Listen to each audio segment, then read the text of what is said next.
Hello friends, welcome back to my channel multi charm. అందరికీ సరదాలు సంబరాలు తెచ్చే పండగ అదేనండి మన సంక్రాంతి పండగ రానే వచ్చింది కదా. తెలుగు వారికి సంక్రాంతి పండగ అనగానే చాలా ఇష్టమైన పండగ కాబట్టి ఈ సంక్రాంతి పండగ అనగానే అందరికీ గుర్తుకొచ్చేది మొట్టమొదటిగా అరిసెలు. అయితే అరిసెలు అనగానే చాలా పెద్ద ప్రొసీజర్ ఉంటుంది. తడి బియ్యం పిండి కావాలి అనుకుంటున్నారా? కాదండోయ్, ఈసారి పొడి బియ్యం పిండితోనే తడి బియ్యం పిండి కంటే అద్భుతంగా వచ్చే అరిసెల్ని ఎలా తయారు చేసుకోవాలో చూస్తాం. అయితే నా వీడియోని జాగ్రత్తగా స్కిప్ చేయకుండా చూసి ఈ టేస్టీ అద్భుతమైన ట్రెడిషనల్ అరిసెల్ని ఎలా తయారు చేసుకోవాలో చూస్తామా. మరి ఇంకెందుకు ఆలస్యం, లెట్స్ స్టార్ట్. ముందుగా ఒక లోతైన బౌల్ తీసుకొని చూడండి, ఇలాంటి బాండి తీసుకొని అందులో మనం జల్లెడ పిండి జల్లిస్తాం కదా, ఆ జల్లెడ పెట్టుకొని చూడండి ఏదైనా ఒక మెజరింగ్ కప్పు సెట్ చేసేసుకొని ఆ కప్తో 2 కప్పుల వరకు పిండిని వేసుకుందాం. పొడి బియ్యం పిండి ఫ్రెండ్స్, ఇక్కడ ఈ విధంగా పొడి బియ్యం పిండిని వేసుకోండి. మీరు కావలసిన షాప్లో కొనుక్కోవచ్చు, లేకపోతే ఇంట్లో కూడా మనం ఇలా బియ్యం పిండి పట్టించుకుంటాం కదా, పట్టించుకున్న తర్వాత ఇప్పుడు పొడి బియ్యం పిండిని చక్కగా జల్లించేసుకుందాం. ఇప్పుడు ఇందులో చూడండి కొంచెంగా పాలు పోసుకుంటూ ఇవ్వండి, కొంచెంగా ఓకే. పిండిని మొత్తం చక్కగా కలపండి ఈ విధంగా ఓకే. కొంచెంగా పాలు పోసుకుంటూ కలుపుకోవాలి. అంటే సుమారుగా 1/2 కప్పు వరకు అయితే పాలు పోసుకుంటూ ఈ విధంగా కలిపేసుకుందాం. చూసారా, ఈ విధంగా కలిపేసుకున్నాం కదా. ఇప్పుడు 2 చేతులతో ఈ విధంగా అనుకుంటూ పిండి మొత్తానికి ఆ పాలు పట్టుకునేటట్టుగా చేసుకోండి. దాని మూలన ఏంటంటే మనం పొడి బియ్యం పిండి అయినా సరే మనకి చక్కగా పిండి అంతటికి పట్టుకొని తడి బియ్యం పిండిలా తయారవుతుంది. అదేవిధంగా అరిసెలు కూడా సాఫ్ట్గా వస్తాయి. ఒకవేళ పాలు వద్దు అనుకుంటే కనుక నీళ్ళతో కూడా చేసుకోవచ్చు, కానీ నీళ్ళ కంటే పాలతో చేస్తే ఇంకా సాఫ్ట్గా బాగుంటాయి కాబట్టి పాలే యూజ్ చేయండి. చూసారు కదా, ఈ విధంగా చక్కగా పిండి అంత పట్టించుకున్నాం కదా. చూడండి, ఇప్పుడు మనం ఈ విధంగా కాస్త పిండి తీసుకొని చూస్తే చూసారా చక్కగా ఉండ ఫామ్ అవుతుంది కదా. అంటే మన పిండి అనేది పర్ఫెక్ట్గా అయింది. చూసారా తడి బియ్యం పిండిలో ఎంత చక్కగా అయిందో చూడండి ఓకే. ఇప్పుడు ఇంకొకసారి మనం ఒక ప్లేట్ తీసుకొని జల్లెడ పెట్టుకొని కొంచెంగా పిండి తీసుకొని జల్లెడ పట్టుకుందాం. ఇప్పుడు చూసారా ఉండలుగా ఉంది కదా. ఇదంతా ఈ విధంగా జస్ట్ ఇలా అనుకుంటూ జల్లించుకోండి ఓకే.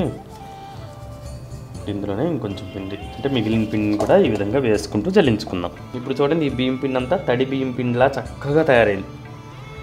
చెమ్మగా తడి బియ్యం పిండిలా చక్కగా తయారైంది కదా. ఇప్పుడు పిండి అంతటిని ఒక దగ్గరికి చేర్చుకొని ఓకే ఈ విధంగా అదిం పెట్టేసుకోండి. గట్టిగా అదిమేసుకుంటే దీంట్లో తడి ఆరిపోకుండా చక్కగా ఉంటుంది ఓకే. ఈ విధంగా అద్దేసుకున్నాం కదా. అద్దేసుకున్న తర్వాత ఇప్పుడు ఆ బౌల్ని మూత పెట్టేసుకొని పక్కన పెట్టుకున్నాం. ఇప్పుడు మనం నెక్స్ట్ ప్రొసీజర్లోకి వెళ్ళిపోదాం. ఒక బాండీ తీసుకొని ఇందులో ఏ కప్పుతో అయితే మెజర్ చేసుకున్నామో పిండిని అదే కప్పుతో నేను ఇక్కడ 2 కప్పుల పిండి తీసుకున్నాను కదా. 2 కప్పుల పిండికి 1.5 కప్పు 1.25 కప్పు వరకు అయితే బెల్లం తీసుకుంటున్నాను ఓకే. ఇంకా మీకు ఎక్కువ స్వీట్ తినాలనిపిస్తే కనుక ఇంకొంచెం ఎక్కువ వేసుకోండి. అంటే 2 కప్పులకి 2 కప్పుల బెల్లం వరకు వేసుకోవచ్చు. ఇప్పుడు ఇందులోనే మనం చూడండి అదే కప్పుతో 1 కప్పు వాటర్ వేసాం కదా. అదేవిధంగా 1/2 కప్పు కంటే ఇంకా కాస్త తక్కువ మనం టోటల్గా 2 కప్స్ బియ్యం పిండి తీసుకున్నాం కదా. 2 కప్స్ వరకు వాటర్ పడతాయి, కానీ అందులో మనం 1/2 కప్పు వరకు పాలు వేసుకున్నాం కదా. కాబట్టి ఇందులో 1.5 కప్పు వరకు నీరు వేసుకున్నాం ఓకే. 1.5 కంటే కాస్త కొంచెమే తక్కువ వేసాను. ఇప్పుడు స్టవ్ ఫ్లేమ్ని వెలిగించుకొని ఈ బెల్లాన్ని మొత్తం నీటిలో కరగనిద్దాం. చూసారు కదా, మొత్తం బెల్లం కరిగింది కదా. ఇప్పుడు ఈ బెల్లాన్ని అంతటిని ఇంకో బౌల్లోకి వడపోసేసుకుందాం. చూసారు కదా, ఈ విధంగా వడపోసుకోవటం మూలన బెల్లంలో ఉన్న నలకలన్నీ చూసారా, నలకలు కనిపిస్తున్నాయి కదా. ఆ నలకలు లాంటివి ఉంటే కనుక పోతాయి ఓకే. ఇప్పుడు బెల్లం పానకాన్ని మొత్తం దీంట్లో వేసుకొని ఒక 2 to 3 మినిట్స్ పాటు చక్కగా మరగనిద్దాం. చూసారు కదా, ఈ విధంగా 2 to 3 మినిట్స్ వరకు బాగా చక్కగా పాకం మరిగింది కదా.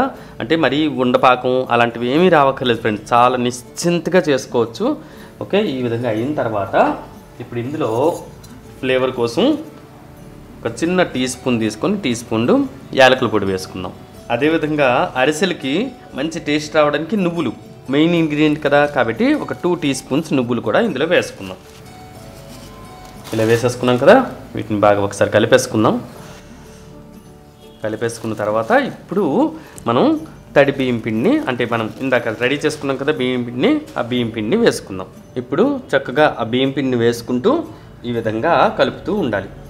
ఇక్కడైతే ఉంటే కనుక మీకు అంటే అందుబాటులో ఉంటే కనుక ఇంకొకరు సహాయం తీసుకొని ఈ విధంగా ఒకరు వేస్తూ ఉంటే ఒకరు ఈ విధంగా కలుపుతూ ఉండండి. అప్పుడు ఏంటంటే ఉండల్లా ఫామ్ అవ్వకుండా చక్కగా మన అరిసెల పిండి అనేది చక్కగా ఫామ్ అవుతుంది.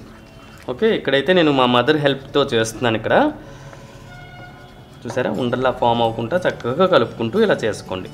అండ్ చూసారా ఇలా దగ్గరికి అయింది కదా. ఇప్పుడు స్టవ్ ఫ్లేమ్ని అయితే ఆఫ్ చేసేసుకోండి. ఆఫ్ చేసుకొని చివరగా ఇలా కొంచెం కొంచెంగా పిండి వేసుకొని ఇంకోసారి చక్కగా బాగా కలిపేసుకోండి. ఓకే, నేను ఎక్స్ట్రా పిండి అయితే వాడట్లేదు. ఇందాక ఏ పిండి అయితే మనం పట్టించుకున్నామో కలుపుకొని పెట్టుకున్నామో అదే పిండితో మనం తయారు చేసుకోవాలి. ఓకే, చూసారు కదా మన అరిసెల పిండి అనేది పర్ఫెక్ట్గా రెడీ అయింది. చూడండి, ఈ కన్సిస్టెన్సీలో ఉండాలన్నమాట. ఓకే, ఇప్పుడు ఇలా రెడీ అయిపోయింది కదా. ఇప్పుడు ఈ పిండి మొత్తాన్ని తడారిపోకుండా, అంటే చెమ్మ ఆరిపోకుండా ఏం చేయాలి, మనం చక్కగా మూత పెట్టేసుకొని పక్కన పెట్టుకోండి.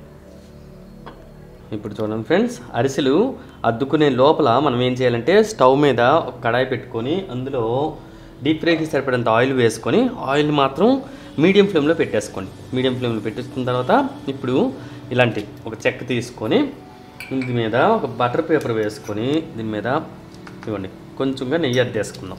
మొత్తం నెయ్యిని అయితే ఈ విధంగా పూసేసుకుందాం. ఈ విధంగా నెయ్యిని పూసేసుకున్నాం కదా. ఇప్పుడు కొంచెం కొంచెంగా పిండిని తీసుకుంటూ, మరీ పెద్దవి కాదు అలాగనే మరీ చిన్నవి కాకుండా అరిసెలు ఈ మాత్రం సైజులో చూసుకురా. చూడండి, ఇలా పిండి తీసేసుకొని జస్ట్ ఈ విధంగా కొంచెం పైనుండి నెయ్యి వేసుకుంటూ జస్ట్ కాస్తని ఇలా వేసుకుంటూ ఇలా పూస్తూ మెల్లమెల్లగా ఈ విధంగా అద్దేసుకోండి. చూసారా, చక్కగా మంచి షేప్లో అలాగే చాలా ఈజీగా రెడీ చేసేసుకుంటున్నాం కదా. కాబట్టి ఇలా తయారు చేసుకోవడం అనేది అండి ఎవరైనా ఈజీగా చేసేసుకోవచ్చు. చిన్నపిల్లలైనా పిల్లలు అంటే కొత్తగా పెళ్ళైన వాళ్ళైనా ఈజీగా ఈ అరిసెలని ప్రిపేర్ చేసేసుకోవచ్చు. అంటే పెద్ద ప్రొసీజర్ అయితే ఉండదు. మామూలుగా అయితే మనం తడి బియ్యం పిండితో చేస్తే అదొక టేస్టీగా ఉంటాయి, కానీ చాలా పెద్ద ప్రొసీజర్ కదా. అరిసెలు అంటేనే చాలామంది భయపడతారు ఆ ప్రొసీజర్తో. ఇదే విధంగా దీని మీద కాస్త నువ్వులు ఈ విధంగా చల్లుకుంటే తినడానికి బాగుంటాయి, అలాగే అట్రాక్టివ్గా కూడా కనిపిస్తాయి. ఓకే, ఇదే విధంగా మనం కొన్ని అరిసెల్ని రెడీ చేసేసుకోవాలి. చూసారు కదా, ఈ విధంగా నేను ఇక్కడైతే 5 అరిసెలను అయితే అద్దుకున్నాను. కానీ అరిసెలు చేసేటప్పుడు మాత్రం ఇంకొకరు హెల్ప్ తీసుకోండి. ఒకరైతే ఈ విధంగా అద్దుతూ ఉంటే ఒకరు వేయించుకుంటూ ఉండాలి. అప్పుడే మనకి అరిసెలు అనేది చల్లారిపోకుండా చక్కగా ఈ గోరువెచ్చగా ఉన్న పిండితో అయితే చేసుకోవచ్చు. ఓకే, అండ్ అరిసెలు కూడా టేస్టీగా ఉంటాయి. ఇప్పుడు వీటిని ఎలా వేయించుకోవాలో చూద్దాం పదండి. అయితే ఆయిల్ కూడా నేను చెప్పాను కదా, ముందుగానే బాండీ పెట్టుకొని ఆయిల్ వేసుకున్నాను. ఆయిల్ కూడా వేడెక్కింది. మరీ అలాగని సలసలా వేడెక్కలేదు, అలాగని మోడరేట్గా కూడా ఉండకూడదు. కొంచెం మోడరేట్ కంటే కొంచెం ఎక్కువగా వేడిగా ఉండాలి. ఓకే, ఇప్పుడు ఒక్కొక్క అరిసెని మనం ఇందులో వేసుకున్నాం.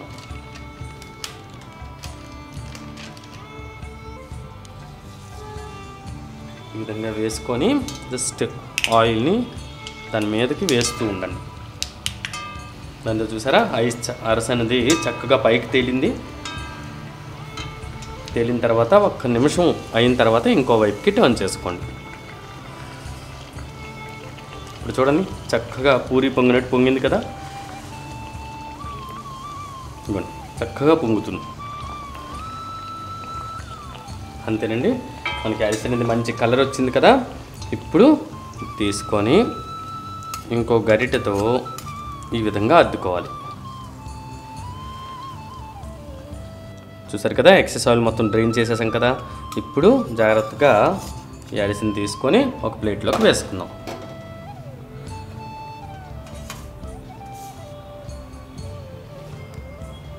ఇదే విధంగా మిగతా అరిసెలను కూడా మనం వేయించేసుకోవాలి. చెప్పాను కదా ఫ్రెండ్స్, ఒకరు అరిసెలు ఒత్తుతుంటే ఇంకొకరు వేయించుకుంటూ ఉండాలి. అప్పుడు ఏంటంటే మనకి పిండి అనేది చల్లారిపోదు, అరిసెలు కూడా చాలా సాఫ్ట్గా నీట్గా వస్తాయి. అండ్ స్టవ్ ఫ్లేమ్ మాత్రం లో టు మీడియం ఫ్లేమ్లో పెట్టుకుంటూ అరిసెలను మాత్రం వేయించుకోండి. ఓకే, అప్పుడు మంచి రంగు వస్తాయి, మాడిపోకుండా ఉంటాయి. ఇవ్వండి, ఇలా వేసుకున్న తర్వాత మాత్రం ఆయిల్ని అరిసెపైకి ఈ విధంగా వేస్తూ ఉండండి. అప్పుడు దానంతట అదే చూసారా పైకి తేలింది కదా. పైకి తేలిన తర్వాత ఇంకో వైపుకి టర్న్ చేసుకోండి. చూసారు కదా ఎంత బాగా వస్తున్నాయి అరిసెలు అనేది. చాలా ఈజీగా అస్సలు టెన్షన్ పడకుండా చేసేసుకోవచ్చు.